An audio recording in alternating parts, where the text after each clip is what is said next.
everybody listening to this, whether you like politics or you don't like politics, you probably have a vested interest in almost anything that's happening there. So Right. please pay attention and plan to vote. This is the PMP Industry Insider Podcast.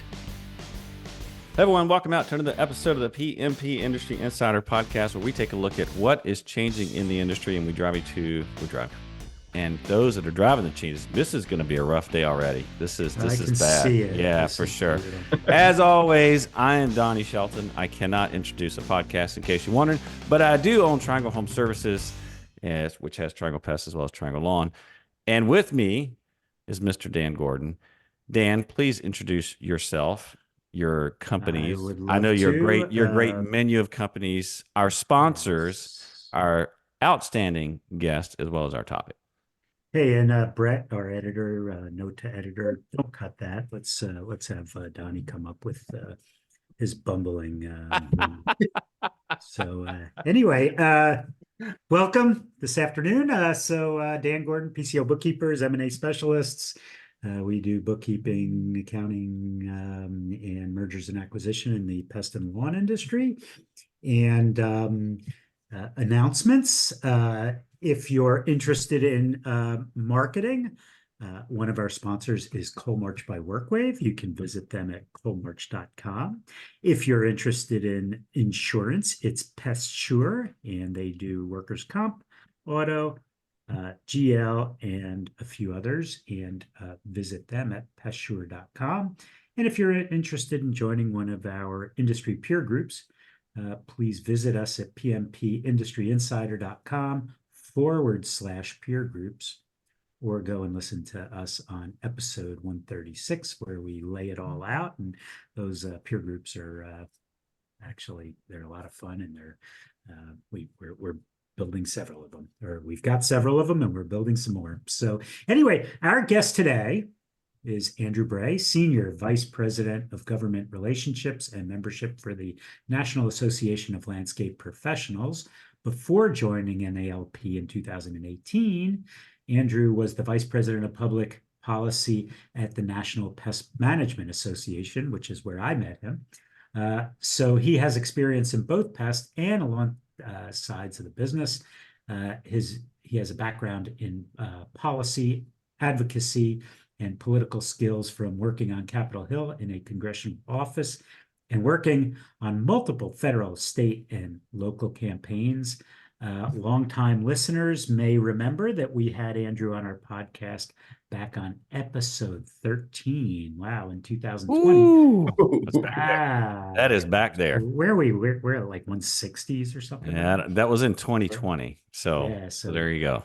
Shortly after the election, to talk about the Biden administration could mean for the industry. And here we are 3.5 years later in another election year. Anyway, welcome, Andrew. Same damn candidates. Moving on. Yes. Yeah. We'll get there. Don't worry. I know we'll get there. But I do want to at least say, hey, Donnie and Dan, it's great to see you again. I love being able to talk with you guys. And, I'm not that far away from the pest control folks. I was talking with Andy and JD and Dominique with MPMA last week on some stuff. So it's always good to be on with you guys and talking to the industry about lawn care, pest control, or whatever we want to talk about, as I'm sure we'll get into some candidate stuff towards the end. Well, it's great to have you on. No, Donnie and I never, because Donnie leans left and sometimes I have to pull him back. Oh my gosh. Yes, I am so liberal. It just, you wouldn't even know. Yes. So left leaning. Yeah, for sure. Oh, Dan, if he was close to me, we could probably joke him. But moving on. So, yes. All right, Andrew, let's get into this. So a lot has changed since you were here back in late 2020. COVID, I don't want to say it's in the rearview mirror, but all the freak out is in the rearview mirror. I think people are still getting COVID. But yes, so we talked back when there was COVID. We talked about a new president coming in. Let's get caught up. What's been going on for years? So yeah. Well, first of all, what's been going on in Washington? Nothing. Nothing. Absolutely nothing. Well, I would like to say I'm honored that I had episode 13. 13 was always an unlucky number, but my first son was born on the 13th. So I've changed my tune on number 13. So I'm honored that I had that one. Fantastic. When I was thinking about, how long ago we talked, I got into my DeLorean and went back in time and thought how crazy it was. We were talking about, all we were talking about was, are you essential? Are you getting Right. the vaccine? Mhm. Did you get a PPP loan? Have you been forgiven for that PPP loan? I mean, the myriad of stuff I know we covered that time was very different than I anticipate us covering today. Mhm. But what I would say is what is old is new again, because basically most of the issues that we were dealing with right before the pandemic are once again our issues, right? And there's obviously some nuances. There's been a few changes, but I'd love to go into kind of highlight some of the key things I know that is pertinent to not only the lawn care but the pest control industry. Let's And do it. and I'd say the first and the biggie, gotta mention it. It should have passed last year, but it's the Farm Bill, right? And I don't know if you've had other folks on here talking advocacy or talking about it, but I just want to give a brief primer, very quick, high level. The Farm Bill is a massive agricultural appropriations package. And as you can see how dysfunctional Congress is, they can't try to pass one of these each year. So what they do is they put them on 4, 5, 6 year kind of deadlines, and then they jam all this stuff into one bill. And it's the Farm Bill for our industry. And you say our industry, well, we're not the agriculture industry. Certain parts of the lawn care industry can be considered ag, but for the most part, we're not agricultural. But what's important is inside of the Farm Bill is where they do deal with amendments to FIFRA, the Federal Insecticide, Fungicide, Rodenticide Act. Okay. Okay. And let's be honest, if we can't do something about pesticides in some massive bill where it can get hidden in, in the bottom of page 1,243, generally pesticide bills are like the third rail up on Capitol Hill, right? Mhm. Because we can't get good Republicans a lot of times to support it. You're not going to get a moderate Democrat, and you're going to really stir up some of the people far to the left that just fundamentally hate pesticides, right? So this is our opportunity once every 4, 5, or 6 years to try to get some of our priorities in the Farm Bill. And just so you guys know, the Farm Bill is actually supposed to pass in December, but this is the way Congress is working right now. We were actually beginning to work on FY25 before we had passed FY24, which luckily did pass about a month and a half ago. So at least we can keep the lights open. And I only think that happened because we were in election year. But I digress. So in the Farm Bill, so what's our big priority, right? So our big holy grail, and this dates back to my time at MPMA, but it's the most impactful for the structural and the lawn care industry, is pesticide preemption, right? Yes. And Preemption. that's right. You hear it. And the thing about preemption, just so everyone knows, what preemption essentially means is it's a higher level of government preempting preempting a lower level of government from setting policies in specific arenas, right? And so what we want to make sure happens is we do not like when a local government or municipality begins to regulate pesticides, okay? That is one of our biggest problems. We can all think about Montgomery County, Maryland, or Portland and South Portland, Maine. These places have eliminated the ability to use pesticides, but guess what? They have carve-outs from us every other industry except for the lawn care industry. Even structural pest control generally can get some carve-outs for public health pests, and especially ones inside of restaurants, inside establishments, inside homes for rodenticides or what Real quick, why is that? Why Yeah. was lawn care not able to get a carve out? Like, what happened? So this is the way I can explain it from my experience doing it. And for some of the times my experience doing it was I was more on the structural side. So I was just trying to get a carve out for my MPMA members. And that was before I was at NALP. And here's the way I would explain it to everyone. Okay. You got the agriculture industry. Everybody knows everybody's got to eat. Everybody loves the American farmer, right? So there's multiple avenues to basically try to prove we need to make sure we can apply pesticides, keep food prices down, make sure we can feed all of our citizens. And farmers are generally very sympathetic folks, right? You ever see them testify or go up and make a statement? They do an excellent job and they come across extremely well. Not saying we don't or others do, but agriculture is always going to get their carve out. So then you go down from there and you generally have your right of way. So think the people that are going to apply pesticides in and around railroad tracks or, where you got electric lines running. People are like, yeah, that's a public safety. So of course that makes sense, right? Mhm. So then we get to golf course. Golf course is always one of my most favorites because technically golf courses use a lot of times a lot of pesticides, but they do so very responsibly, and that's fantastic. But the end of it is a lot of times there's a lot of fluid people involved in the golf industry, and a lot of times politicians like to play golf. right? So I'm So giving you does my Mr. Gordon, perspective. by the way. That Just throw that out there. that's just a theory that you have, Yes, right? this is my working theory. Please, I mean, I know this could be heard around the world, but this is just Andrew Braid's working theory. Okay, that's fine. And so then we get down to structural, right? And this is where the whole debate on public health, right? And you start talking about bed bugs and rodents, and you start talking about mosquito spraying, because even in the lawn care industry, a lot of times we can't apply pesticide in Montgomery County to treat a weed or a grub with imidacloprid, but you could still apply certain pesticides in and around homes if you're dealing with mosquitoes, right? Because it's a public health issue. So you get to grass or turf. And unfortunately, there are people that fundamentally demonize turf. Okay. There was an article that was out in the New York Times about 2 years ago that basically equated turf. Now, listen to all the things it did. It kind of opened up and said turf is basically apartheid and slavery and brought over from England. I mean, Oh my my views, gosh. okay? Yeah. But then they go on, and this is what they tick off. There uses too much water, right? Uses dangerous chemicals, right? You're using equipment that is putting gas into the ozone to cut it. Oh, and you're bringing over illegal immigrants to treat it.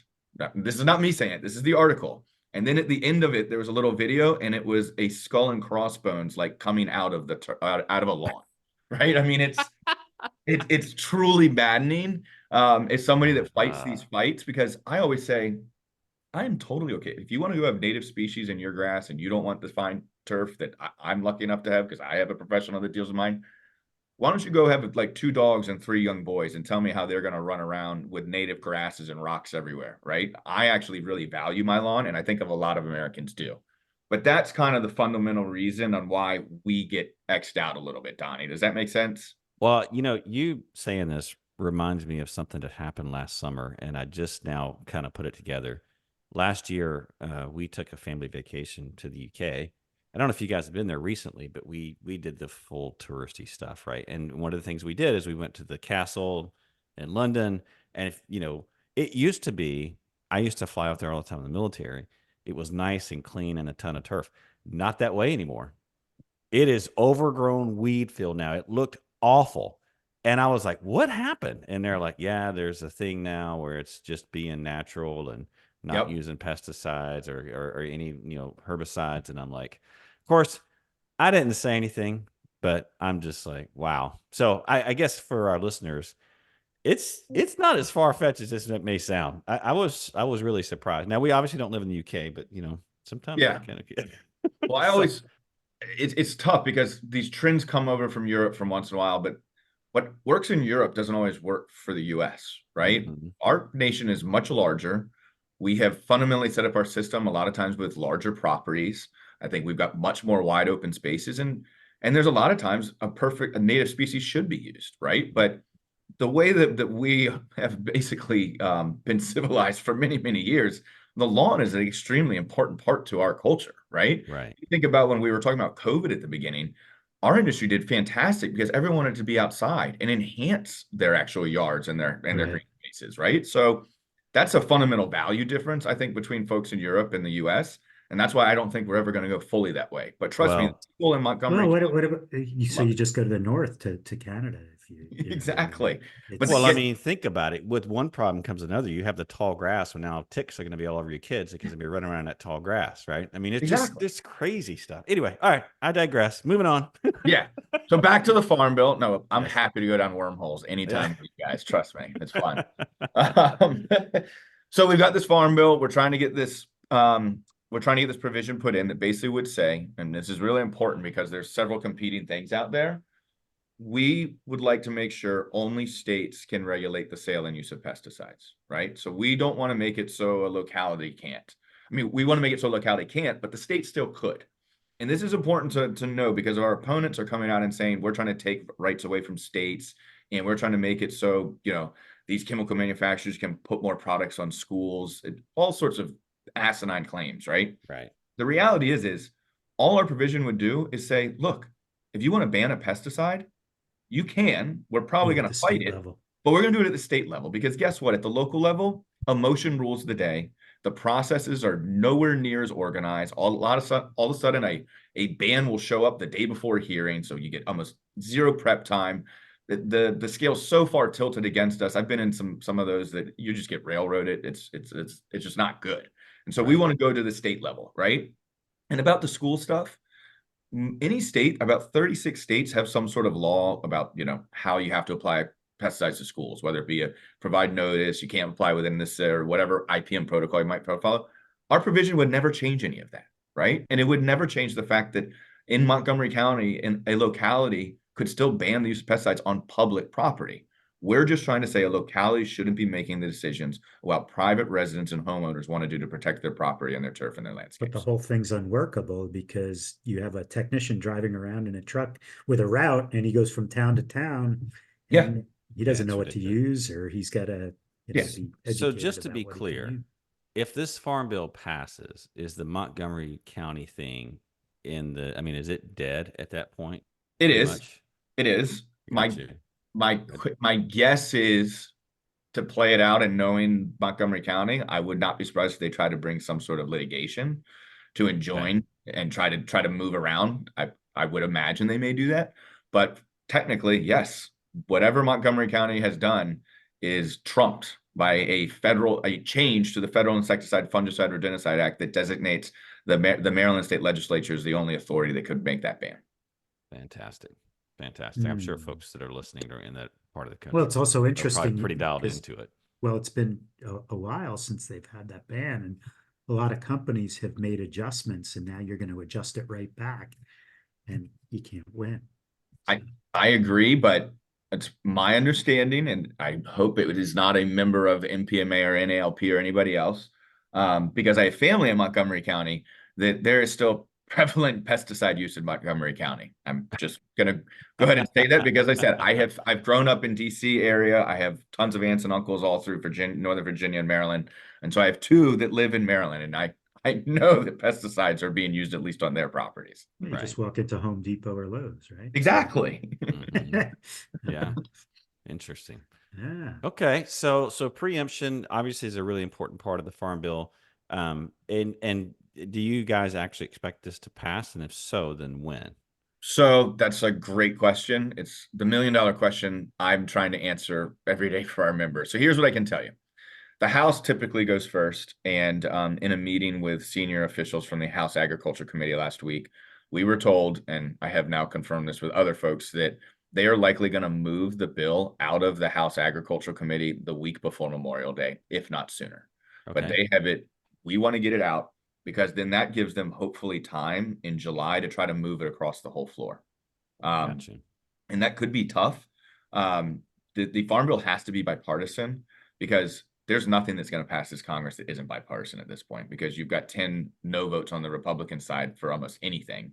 So, the chairman, Glenn Thompson, is doing some really good work trying to find provisions that will bring over enough Democratic votes that won't dissuade too many more of we already know there's 20, 30 Republicans are going to just vote no against the Farm Bill, even though it helps their district. But I don't want to go down that path right now. It's very frustrating.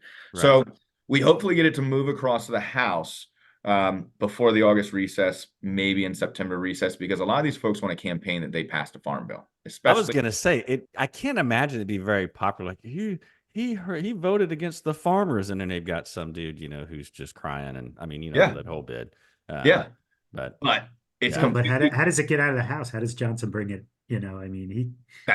His hands are tied. He can't do anything right now.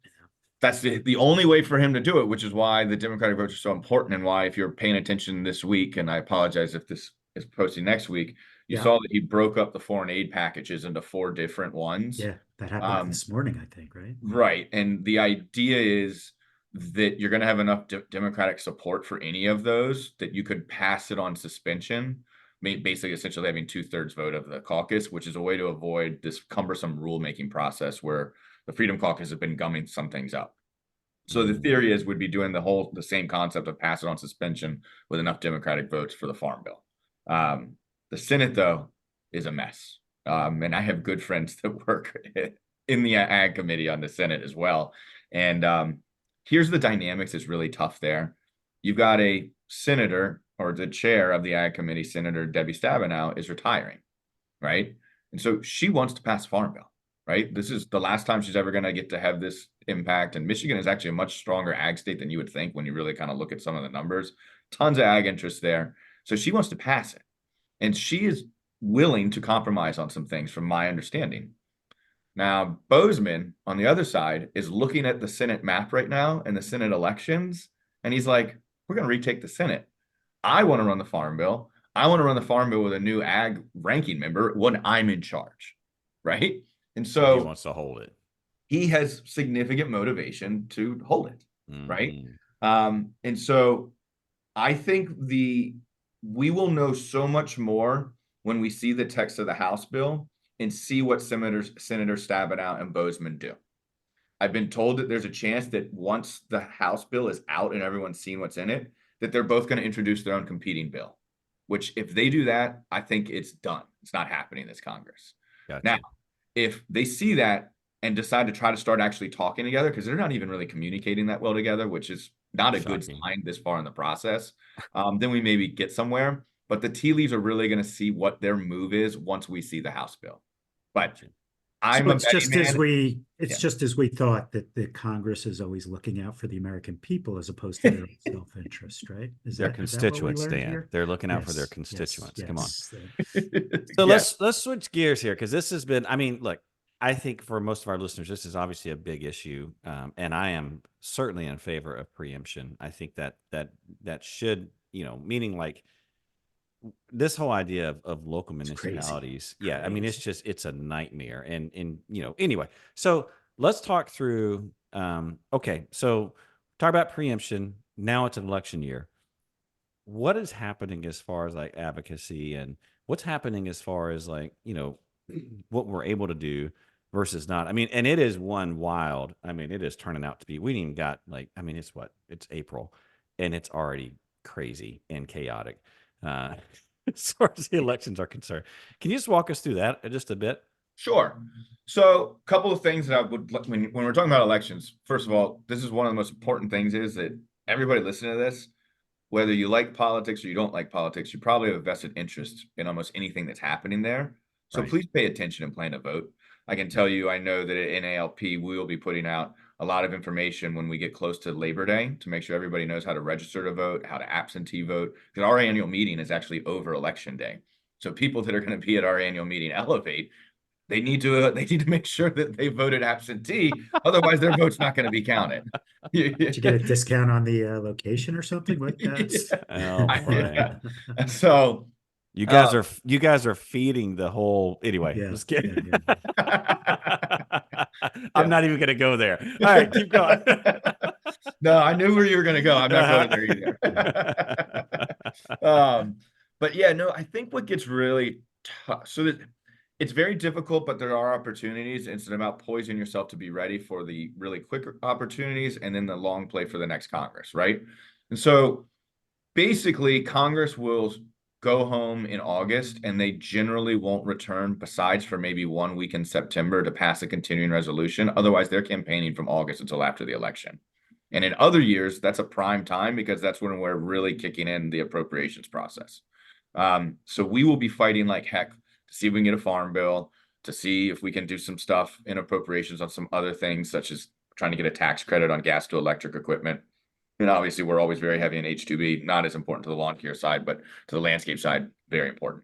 Sure. But the issue is they're going to come back, and we're going to be in a lame duck Congress. And that's like the silliest of silly seasons in Washington, D.C., especially if you're going to have transitions in all three places. And when I say all three places, if we're getting a different administration, a different House leadership, and a different Senate leadership, all three of which are very much on the table. I could completely see the House going Dem, the Senate going Republican, and President Trump, resuming in his office. I don't know if that's going to happen, but if you look at all the polls and numbers, that is all very possible, right? So just translating what he just said there for our listeners, if you think things are bad and nothing's happening now, just wait. There's a whole nother level. That's right. Level of nothingness. Yeah, because generally everything has to originate in the House typically. So you think that a Democratic House is going to work with a Republican Senate and President Trump? It's not going to happen. So what'll happen though there is the outgoing party in different chambers will try to take advantage or exploit the situation, whereas the party that's going to come into power will try to hold things up. Either way, usually it's an opportunity to try to get some things in. So a lot of this is about getting ready and knowing who's going to have juice and who isn't. You also know that you're going to have guys that might have been a champion that just lost their election. Some of those guys never even come back to DC.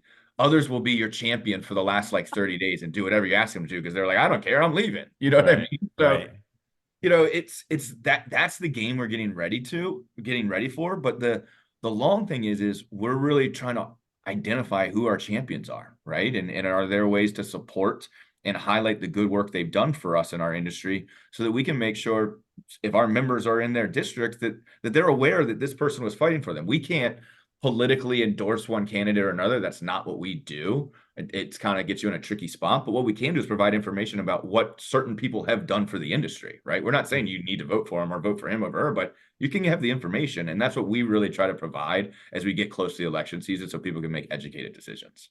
So I have a question, and if you don't know the answer to this, it's perfectly fine. It's, by the way, it's not on our outline, but I have to ask this question. So right now, as we are recording this, Trump is up in New York, and it is a show, right?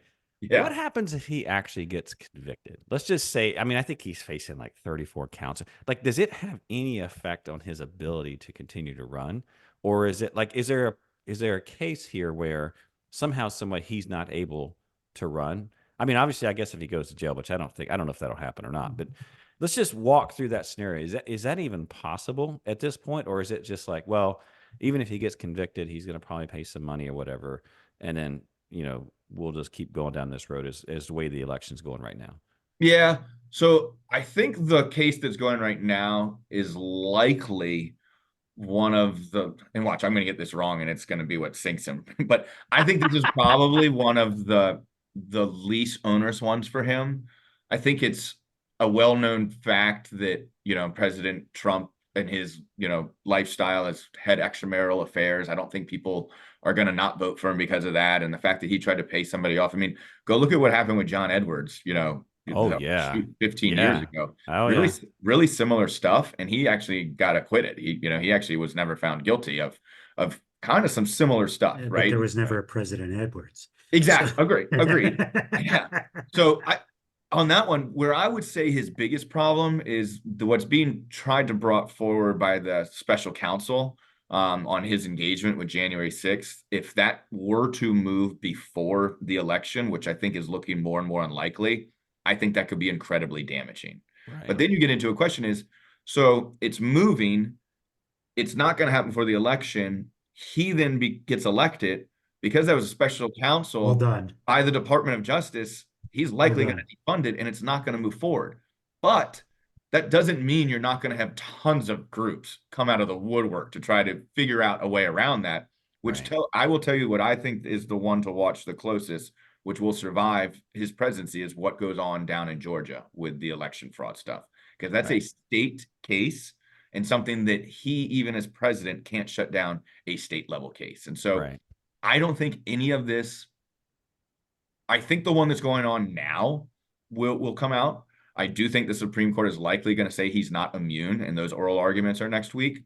Right. But I think the vast majority of the other ones, because of the ability to delay, and he's not doing anything wrong. He's using the legal system with how it's designed. It's a slow-moving, deliberate process. Mm-hmm. I think because of that and the amount of them and his status as a former president, I think that we're not going to have a ton of resolution of this before you go to the ballots on November. No, and people who are going to vote for him are going to vote for his base. That's rock solid. So, well, and my thing is, I was just curious if there's a scenario here where he physically, like, he's probably going to be on the ballot, but now he can't run as a president or something like that. That's the more like, okay, now he's a convicted felon, and is there some thing where it's like, well, he can't run now or whatever, and it's like, oh my gosh, we got to find another candidate or whatever, or it's going to be the vice, or who knows? I don't know, but it is kind of crazy. And the thing in Georgia, I mean, that's a whole nother show. Yeah. I almost feel like, we're watching reality TV there. But okay, so back to the outline. I'm sorry. I was just curious as you were talking about that. Like, is there a scenario here where he can't necessarily run? It sounds like what you're saying is most likely not. It sounds like he's going to be able to run. Yeah. Kind of however that comes out. Well, so here's the deal. At this point in the process, you're not going to be able to likely pull his name off of ballots, right? Because you'd almost at that point be disenfranchising voters. And Right. so I do think if at the 11th hour there was a conviction that basically could prove that he was an insurrectionist, but I don't think that's exactly how it would be worded, you would quickly see the Democratic-controlled Senate move to do something very swiftly to make him ineligible, but it wouldn't get the support of the House. I think at the end of the day, what happens in these courts are predominantly for the court of public opinion at the moment to see if they will elect him or not. Right. And it's not going to my move, 2 it's cents. not going to move the needle. It's just Yeah. a big waste Yeah. of time and money. Interesting. So, okay. So let's switch gears to away from pesticide and herbicide. Let's go to employment law. What are you seeing over time?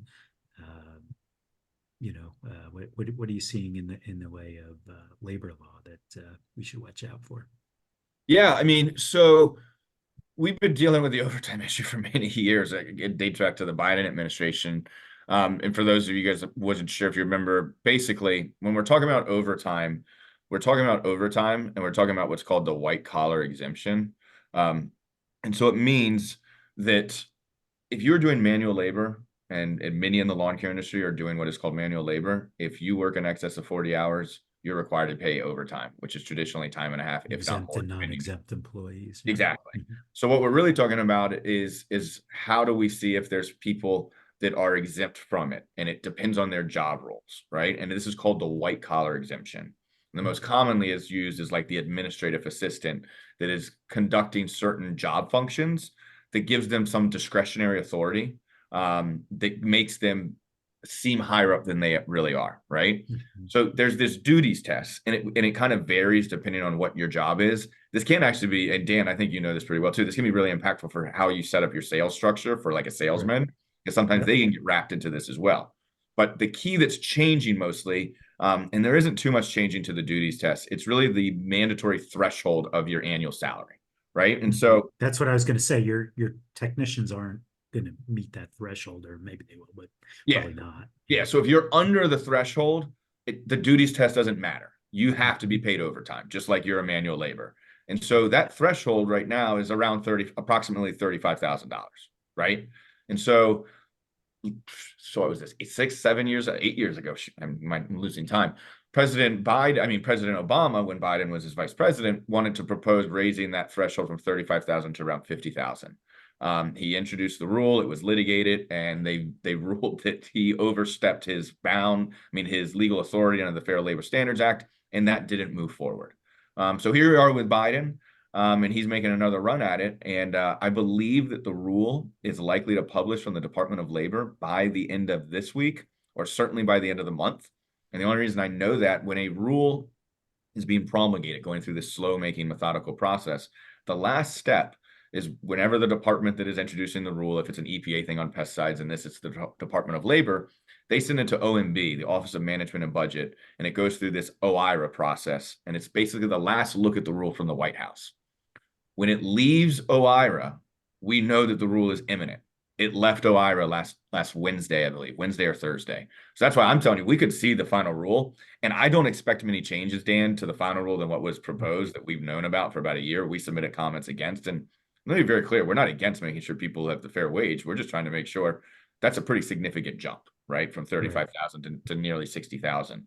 Yeah. And so we think for the most part, I think our industry is pretty equipped to handle this. I've told people many times, start looking at the job duties of anybody that you have in that $35,000 to $60,000 range on your staff. You need to be looking at what their responsibilities are right now and be prepared to either change some of their responsibilities or give them a pay increase, or be prepared to pay them overtime. There's nothing wrong with paying overtime. You just need to be prepared for it.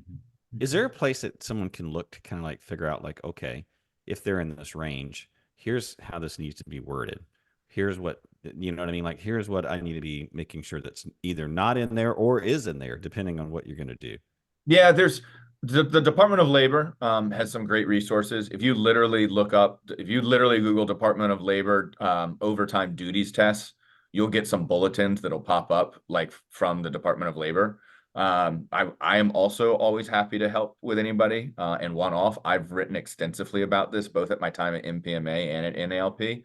And I think for any company that has an accounting department or HR department, they should have some knowledge of this. This isn't something new. It's just changing the threshold, right? And so that would be my recommendation, Donnie. Yeah, good. Mhm. All right, let's talk about state and local stuff. Any hot spots? I mean, obviously, I know the employee law. We're going to have Gene on in a couple. Gene Seeley. Actually, I think Yep. maybe next month, and we're going to kind of talk a little bit about this as well as 1099s, which is a whole nother Yep. ball of wax. But anything that's happening on the state and local level that people need to be aware of, anything you're seeing that's kind of coming out that we either need to A, advocate for, or B, try to kill. So Yeah. So. No, sure. So, I mean, we're in the thick of it. And Colorado is trying to roll back preemption. And I'm not going to harp on this too long as we talk to me about preemption, but Colorado is becoming increasingly, I've started calling it California, because it's just like California. That's been my new name for it. But because here's the thing, so I'm going to use California as my example because they're hammering us on the 3 issues that we're seeing the most in the states. Okay, so it's not just pesticide preemption; it's anything pesticide related I put in a bucket. Colorado is moving aggressively on anything anti-pesticide, but they're also going hardcore on water related issues, which we are seeing increasing issues and efforts to tear out turf, to give you money back for tearing out your turf, to restricting the amount of turf that can be put on new built homes or commercial property, and this continued notion that there is functional turf versus non-functional turf, which we as an industry push back against really vociferously, because all turf has a function if it's put in the right way and it's the right plant for the right space, right? Right. A lot of our opponents that don't like turf view functional turf as turf that a person walks on or actually is present on, and anything a person might not walk on is no longer functional, which we know is not true from all the sociological advantages, economic advantages, and of course the plethora of environmental So I have a quick question. So would that mean that when Dan plays golf, the fairway is non-functional turf? Is that what that means there? No, it's a non-functional player on functional turf. You have to walk on it to be functional. Yes. If you don't walk on it, it's non-functional. Yeah. So okay, moving on. No, then in that instance, only the greens are non-functional, right, Dan? That's right. That's right. You can hit them everywhere. Oh gosh, yeah, I love it. I love it. But then, and we are just this water issue has really kind of started to pop up to be one of our really. We're working on some new industry positions and one pagers. So I hope when I come on next time, I can kind of articulate how we're attacking it. But we're actually having a meeting with our Government Affairs Council tomorrow to cover some of this. But then the last one, and a lot of people have heard about this, but it is in full swing, is the effort to restrict the use of gas-powered lawn and landscape equipment, right?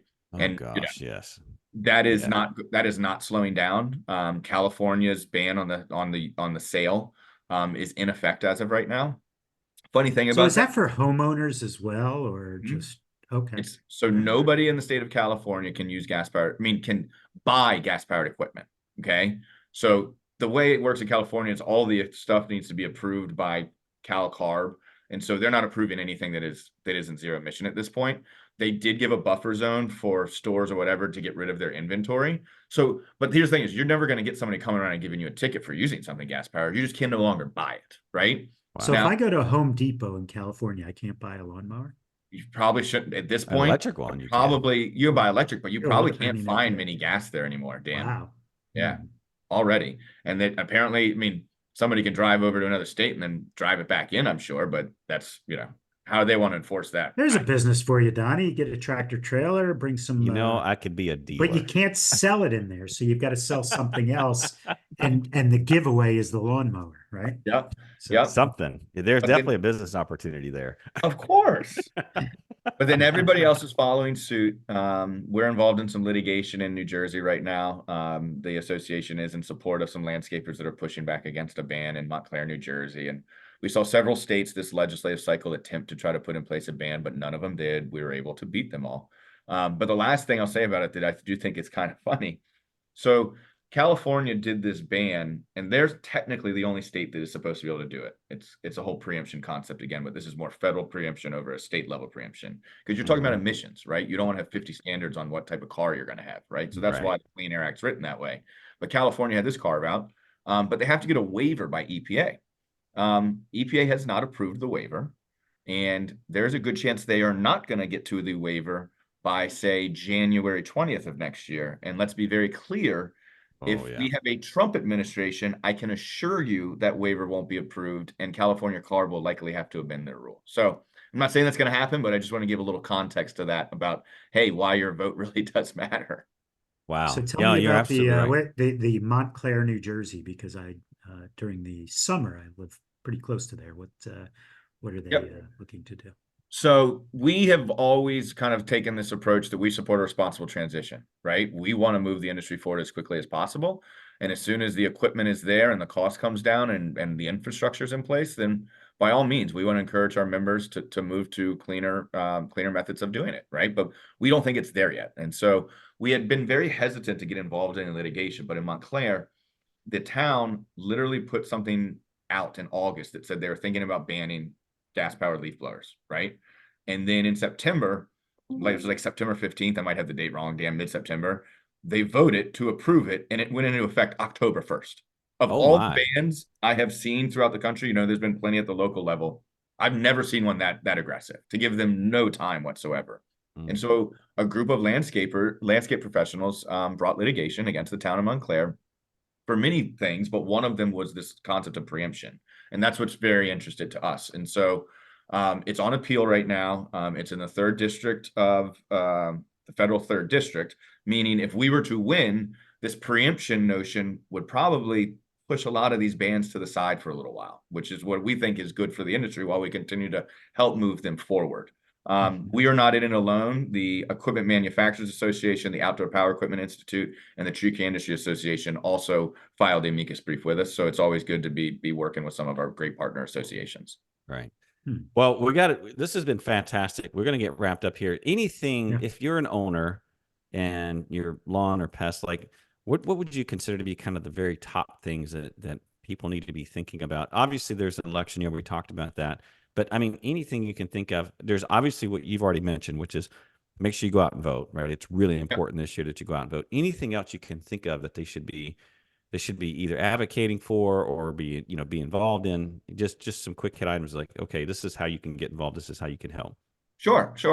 Well, obviously, please make sure you're getting the advocate every Friday from me. Please make sure you're staying informed, educated. If you want to be more engaged, I'm happy to put you in our advocacy contact team, which means these are folks to get notices when something's going on in their state.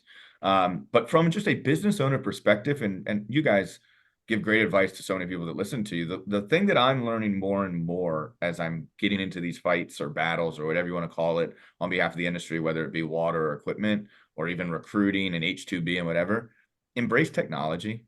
Don't be afraid of it, because I believe those that are early adopters to new trends actually have a competitive advantage in our marketplace. And I do think as we continue to evolve forward, we're going to do everything again to help make that transition. And maybe instead of always fighting everything, we can start supporting things to give more tax credits or incentives. And so that's really what I would like to focus some of our time on. And trust me, we're still always going to be going to battle and defending your ability to use whatever you want. But what I have noticed is some of the companies that are embracing innovation and change quicker, I think have an advantage. Yeah, profit is definitely in the change. Dan, any parting thoughts before we finish out here? No, I think that was excellent. I think we'll have you back. Try to keep track of this stuff. I think it's important for everybody in the industry to be on top of this. Yeah. Hey, let's not wait 4 years next time. I'd love to come after the election and tell you what I think. No, we had no idea that this podcast would last. We did not. And to be fair, I was like, 2020? What? So anyway, but no. And one more thing I'll add before we finish out here, which is just for our listeners, don't think for a moment that you don't have a big impact. We here in North Carolina years ago, we had a service tax that was coming.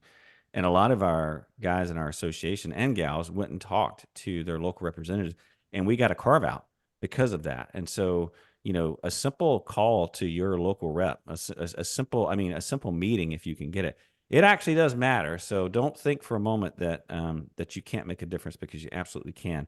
And, believe it or not, in our case, I truly believe the reason that we got the carve out was because in our case, a lot of folks from our association went out and talked to, their district rep and those types of things. So with that, just a reminder that all the resources and topics that we talked about today are available on the podcast website, pmpindustryinsider.com.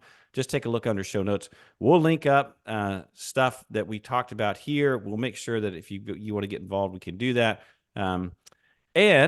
And we'll try to get, maybe, can we get a copy, Andrew? Can we get maybe a copy of this as advocate, or at least where people can sign up, maybe a link for that as well? Sure. Okay, Yeah. we'll make sure we get that as well. And with that, if you enjoy the show or enjoyed this episode, we always ask that you please give us a good positive rating. Any complaints, concerns, and just general complaining in general, we ask that you direct that to Dan. And with that, we're all going to sign out. We'll see you all next time. Take care. Thanks, guys. Thank you. Bye-bye now. See ya.